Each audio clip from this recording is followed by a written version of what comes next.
اعوذ باللہ من الشیطان الرجیم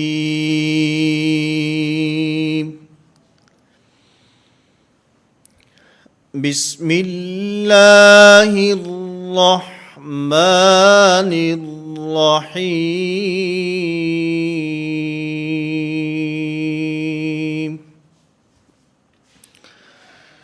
نورانی قاعدہ کی تختی نمبر 4، حرکات کا بیان۔ تختی نمبر 4 میں جن حروف کو بیان کیا گیا ہے، ان حروف کی ترتیب مخارج کے اعتبار سے ہے۔ اس تختی میں کل 15 مخارج بیان کیے گئے ہیں، اور پہلا مخرج جوف دہن، آخری مخرج خیشوم یعنی ناک کا بانسا، اس طرح 29 حروف تہجی، 29 حروف ہجا، 29 حروف مفردات کے کل 17 مخرج ہیں۔ اور مخارج کی یہ ترتیب صعودی کہلاتی ہے۔ صعود بمعنی چڑھنے کے، مخارج بھی نیچے سے شروع ہوتے ہیں اور اوپر کی طرف جاتے ہیں۔ حلق سے شروع ہوتے ہیں اور پھر اوپر زبان، پھر دانت، اور پھر آخر میں ہونٹ، اور آخری جو مخرج ہے خیشوم وہ ناک پر جا کر ختم ہو جاتا ہے۔ تو اس طرح یہ کل 17 مخارج ہیں۔ ان مخارج کو سمجھنے سے پہلے جو چند ایک باتیں ضروری ہیں وہ پہلے سمجھ لیں۔ ان میں ایک تو دانتوں کے نام ہیں۔ ہر انسان کے منہ میں 32 دانت ہوتے ہیں۔ بچپن میں اس سے کم بھی ہوتے ہیں۔ زیادہ سے زیادہ دانتوں کی تعداد عرف عام کے اعتبار سے 32 ہوتی ہے۔ کبھی ایسا بھی ہوتا ہے کہ بعضوں کے 32 سے اوپر بھی چلے جاتے ہیں۔ تو عام طور پر جو دانتوں کی تعداد ہے وہ 32 ہے۔ اور پھر اس میں عرف میں ہمارے ہاں جو کہا جاتا ہے اس میں یہی ہے کہ دانتوں کی تعداد وہ 32 ہے۔ اور قراء کی اصطلاح میں دانتوں کی تعداد 12 ہے اور داڑھوں کی تعداد 20 ہے۔ تو اس طرح 20 داڑھیں اور 12 دانت، یہ کل مل کر 32 بنتے ہیں۔ اور اس کو کسی شاعر نے ایک خوبصورت شعر کے اندر بند کیا ہے تعداد دانتوں کی کل 30 اور 2، ثنایا ہیں 4 اور رباعی ہیں 2 ہیں انیاب 4 باقی رہے 20، کہتے ہیں قراء اضراس انہی کو، ضواحک ہیں 4 اور طواحن ہیں 12، نواجز بھی ہیں ان کے بازو میں 2 تو یہ دانتوں کے ناموں کو بیان کیا گیا ہے۔ تھوڑی سی اس کی تفصیل آپ سمجھ لیں۔ یہ ثنایا 4 دانت ہیں۔ سامنے کے 4 دانتوں کو ثنایا کہا جاتا ہے۔ ان میں اوپر کے 2 دانت ان کو ثنایا علیا، اور نیچے کے 2 دانت ان کو ثنایا سفلا کہا جاتا ہے۔ ثنایا کے ساتھ 4 دانت اور ہیں، اوپر نیچے دائیں اور بائیں۔ ان 4 دانتوں کو رباعی کہا جاتا ہے۔ یہ را کے زبر کے ساتھ ہے، رباعی نہیں، رباعی۔ رباعی کے ساتھ 4 دانت اور ہیں، اوپر نیچے دائیں اور بائیں۔ ان کو انیاب کہا جاتا ہے۔ 4 ثنایا، 4 رباعی اور 4 انیاب، یہ کل 12 دانت ہیں۔ اس کے بعد 4 دانت اور ہیں اسی ترتیب پر، اوپر، نیچے، دائیں اور بائیں، ان 4 کو ضواحک کہا جاتا ہے، اور یہاں سے داڑیں شروع ہو جاتی ہیں۔ پھر اس کے ساتھ 12 دانت اور ہیں، اوپر، نیچے، دائیں اور بائیں، 3 دانت، ان کو طواحن کہا جاتا ہے۔ پھر اس کے بعد بالکل اخیر میں 4 دانت اور ہیں، ایک اوپر دائیں، ایک اوپر بائیں، اسی طرح ایک نیچے دائیں اور ایک نیچے بائیں۔ یہ 4 دانت، یہ 4 داڑھیں، ان کو نواجذ کہا جاتا ہے۔ تو یہ کل 32 ہیں، ان میں 12 دانت ہیں اور 20 داڑیں ہیں۔ اسی طرح زبان کے مختلف حصے ہیں، ان میں زبان کا ایک حصہ، اس کو رأس لسان کہا جاتا ہے، اصل لسان کہا جاتا ہے، زبان کی جو جڑ ہے، زبان کی جڑ۔ اسی طرح زبان کا ایک حصہ جس کو وسط لسان کہا جاتا ہے، زبان کا درمیان، زبان کا بیچ۔ اسی طرح زبان کا بغلی کنارہ، زبان کی کروٹ جو 5 داڑھوں کے مقابلے میں آتی ہے، نواجذ، آگے 3 طواحن اور ایک ضواحک، اس حصے کو حافہ لسان کہا جاتا ہے۔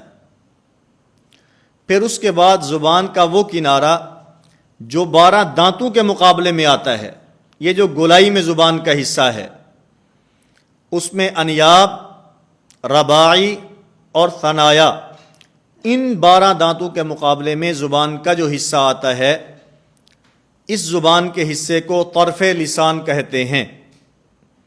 اسی طرح ظہر لسان، زبان کی پشت جو زبان کا اوپر والا حصہ ہے، بطن لسان، زبان کا پیٹ جو زبان کا نیچے والا حصہ ہے۔ اسی طرح نوک زبان، زبان کا وہ حصہ جو صرف ثنایا کے مقابلے میں آتا ہے۔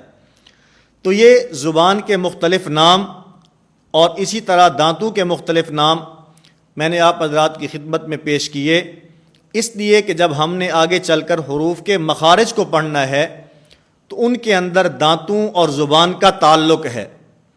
اس لیے آج کا سبق بہت اہم ہے۔ اگر آپ حضرات پوری توجہ اور دھیان کے ساتھ دانتوں کے نام اور اسی طرح زبان کے یہ جو مختلف حصے ہیں ان کو سمجھ لیں، ان کو یاد کر لیں، تو آگے حروف کے مخارج سمجھنے میں بہت آسانی ہوگی۔ چوتھی تختی، اس کے اندر حرکات کو بیان کیا گیا ہے۔ حرکات کل 3 ہیں، زبر، زیر اور پیش۔ زبر کہتے ہیں حرف کے اوپر ترچھی لکیر کو، زیر کہتے ہیں حرف کے نیچے ترچھی لکیر کو۔ اگر یہ ترچھی لکیر حرف کے اوپر ہو تو اس کو زبر کہتے ہیں، اور اگر یہی ترچھی لکیر حرف کے نیچے ہو تو اس کو زیر کہتے ہیں۔ اور پیش کہتے ہیں یہ حرف کے اوپر مڑا ہوا، یہ پیش ہوتا ہے۔ اور پھر حرکات کی تختی میں حرکات کو زیادہ لمبا نہیں کرنا، اور اسی طرح حرکات کو ادا کرتے ہوئے جھٹکا نہ لگے۔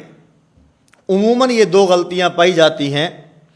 بچہ حرف پڑھ رہا ہے، مثلا پہلا حرف حمزہ زبر آ، حمزہ زیر ای، حمزہ پیش او، لمبا نہیں کرنا۔ اور دوسری غلطی حمزہ زبر ا، حمزہ زیر ای، حمزہ پیش او، اس کو جھٹکا بھی نہیں دینا، نارمل انداز میں اس کو ادا کرنا ہے۔ حمزہ زبر آ، حمزہ زیر ای، حمزہ پیش او، اس طرح جھٹکا بھی نہ لگے، اور اسی طرح یہ حرف اور اس کی حرکت لمبی بھی نہ ہو۔ اور پھر ایک بات اور یہاں سمجھ لیں اس تختی کے شروع میں جو پہلا حرف ہے وہ الف ہے، لیکن ہر وہ الف جس کے اوپر کوئی حرکت آ جائے یا ہر وہ الف جس کے اوپر سکون کی علامت آ جائے وہ الف نہیں رہتا بلکہ وہ حمزہ بن جاتا ہے۔ اس لیے ہم نے تختی نمبر 2 کے اندر پڑھا تھا کہ حمزہ کبھی الف کی شکل میں آتا ہے، کبھی واو کی شکل میں آتا ہے اور کبھی یا کی شکل میں آتا ہے۔ تو یہ تختی نمبر 4 ہے، اس میں حرکات کو بیان کیا گیا ہے۔ میں نے گزشتہ اسباق میں آپ کی خدمت میں نورانی قاعدے کا خلاصہ بیان کیا تھا کہ اس کے اندر 4 چیزوں کو بیان کیا گیا ہے۔ نمبر 1 حروف کی پہچان، نمبر 2 حرکات کی پہچان، نمبر 3 علامات کی پہچان اور نمبر 4 حروف، حرکات اور علامات کی مشق۔ تو یہ 4 چیزیں ہیں۔ اس میں پہلی 3 تختیوں میں ہم نے حروف کی پہچان کی ہے، مختلف طریقوں سے مختلف شکلیں حروف کی بیان کی گئی ہیں، اور یہاں تختی نمبر 4 سے حرکات کی پہچان شروع ہونے والی ہے، اور یہ چوتھی تختی جو ہے یہ مخارج کے اعتبار سے ہے۔ اس لیے ہم اگلے سبق کے اندر مخارج پڑھیں گے کہ کون سا حرف کون سی جگہ سے نکلتا ہے، کیونکہ جب تک حرف کو اپنی جگہ سے ادا نہ کیا جائے اس وقت تک حرف کی ادائیگی درست نہیں ہوتی، اور بسا اوقات ایک حرف دوسرے حرف سے بدل جاتا ہے۔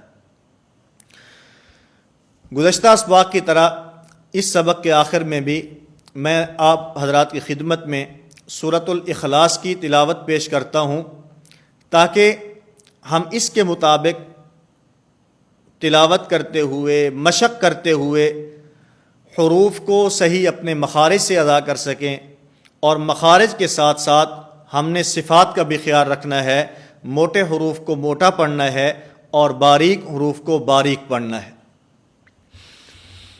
اعوذ باللہ من الشیطان الرجیم،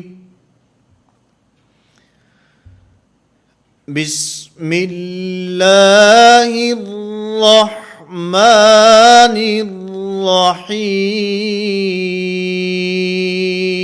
الرحیم، قل هو اللہ احد اللہ الصمد لم یلد ولم یولد